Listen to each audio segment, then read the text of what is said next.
Hello बच्चों, आज हम क्लास 6 के साइंस का एक चैप्टर है जिसका नाम है गार्बेज इन गार्बेज आउट। इसके सवाल जवाब करेंगे।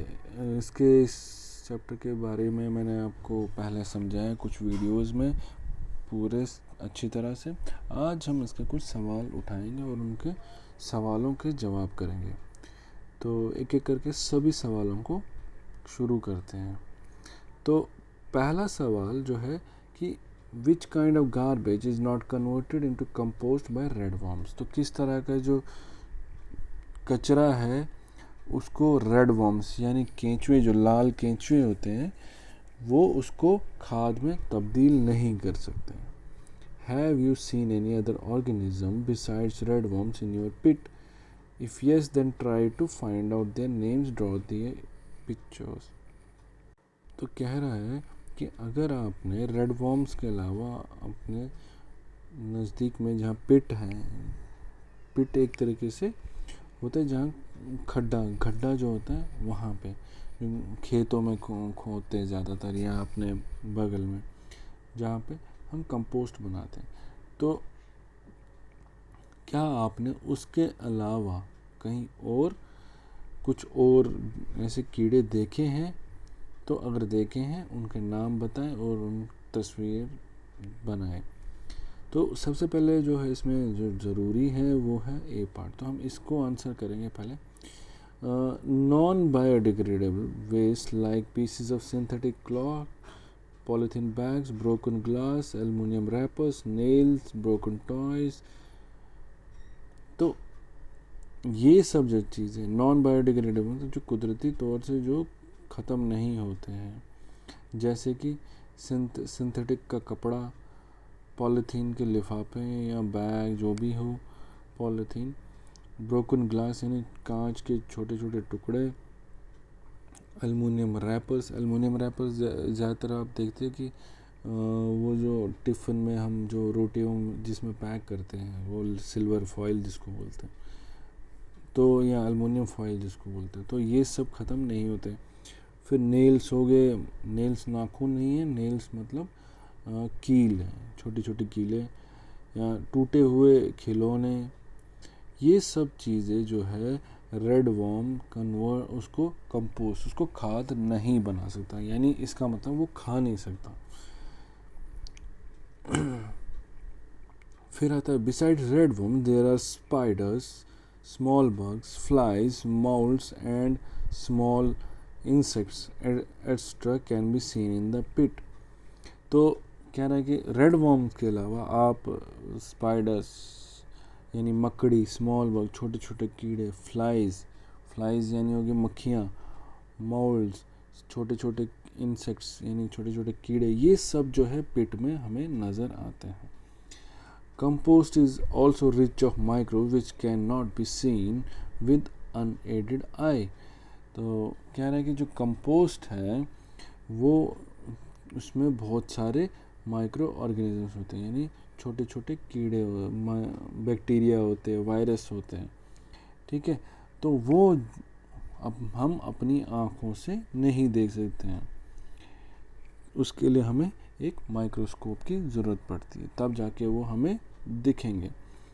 तो ये कुछ नाम है। तो आप इन सब के अगर चाहें तो इनकी तस्वीरें बना लेना, इन सभी कीड़ों की, स्पाइडर कैसे दिखता है या फ्लाइज मक्खी कैसे दिखती हैं, तो इनके यहाँ बना सकते हैं। तो ये कुछ तस्वीरें हैं, जैसे ये स्मॉल बग हो गया, ये इंसेक्ट्स हैं, ये भी फ्लाई है, मक्खी कुछ इस तरह की होती है। तो अलग अलग जो कंपोस्ट के मिलते हैं, ठीक है। तो ये मैं आपको बस दिखाने के लिए ये डाला है। फिर अगला सवाल आता है question number 2, discuss is garbage disposal responsibility only of the government. कह रहा है कि क्या ये सरकार की ही जिम्मेदारी है कि वो जो कचरा है उसको डिस्पोज करे, यानी उसको ख़त्म करे या उसको उसका निजात दिलाए। Is it possible to reduce the problems relating to disposable of garbage? क्या ये हो सकता है कि जो भी हमें कचरे से जो मुश्किलात आती हैं जितनी भी, उसको हम ख़त्म कर सकें या कम कर सकें। चलिए फिर हम इसको आंसर करते हैं। क्या है क्वेश्चन नंबर 2 का ए पार्ट जो है, garbage disposable is the responsibility of every citizen जितने गार्बेज का जो रख रखाव है, मतलब कूड़े का जो रख रखाव है या कैसे फेंकना है, कहाँ पे डालना है, ये हर शहरी का एक फ़र्ज़ है, उसकी ज़िम्मेदारी है। If we continue to generate so much garbage, the spreading disease will increase at large scale.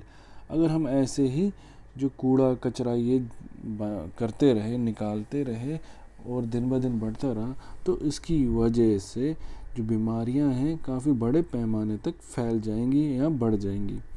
Non biodegradable waste like plastic, polybags also add harmful factors to environment. तो जो कहते हैं जो कुदरती तौर से जो ख़त्म नहीं हो सकते, जो ज़मीन में घल नहीं जाते, गलने वाले जो नहीं होते हैं, जैसे कि प्लास्टिक या पॉलीबैग यानी पॉलीथीन, ये सब क्या है, ये हमारे माहौल को, हमारे एनवायरनमेंट को ख़तरा है, इससे काफ़ी ज़्यादा नुकसान है।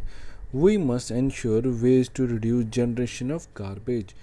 तो हमें इस बात का ख्याल रखना चाहिए कि जो कचरा है उसको कम से कम निकालना चाहिए, हमें कम करना चाहिए। Whenever possible, we must use recyclable materials in our daily use.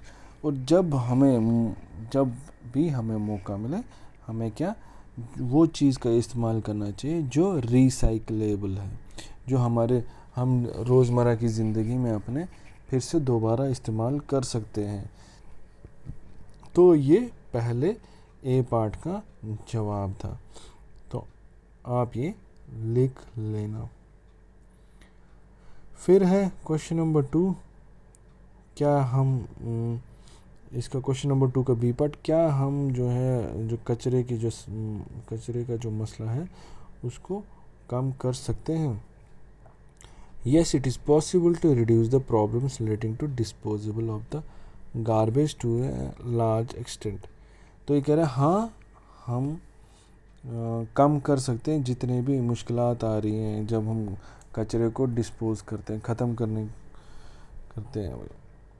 हमें क्या करना चाहिए?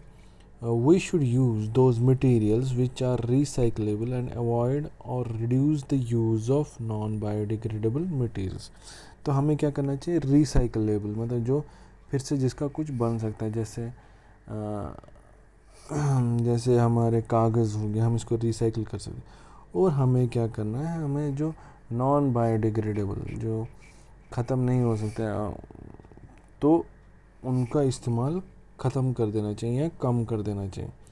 While throwing out garbage in trash can, we should separate biodegradable waste from the non-biodegradable and throw them in separate bins. तो कह रहा है कि जब हम कचरा जब फेंकने वाले हो तो हमें इस चीज़ को ख्याल रखना चाहिए कि जो बायोडिग्रेडेबल जो कचरा है, यानी जिसको हम दोबारा से बना सकते हैं, इस्तेमाल में ला सकते हैं, या जो अपने आप ख़त्म हो सकते हैं, जिसका हम कुछ और बना सकते हैं, उसको अलग रखना है। और जो नॉन बायोडिग्रेडेबल मटेरियल होता है, जैसे प्लास्टिक हो गया, ठीक है, पॉलीथीन बैग होंगे ज़्यादा ख़ास तौर पे, इनको अलग डिब्बे में रखना है ताकि हमें पता रहे जब हम कभी कचरा फेंकें तो जो कचरा उठाने वाले आए वो इस बात को पहचान लें। ठीक है, तो आज के लिए सिर्फ इतने ही 2 सवाल। आगे हम अगले जो सवाल उठाएंगे क्वेश्चन नंबर 3 से शुरू करेंगे। ठीक है, तब तक के लिए थैंक यू बच्चों।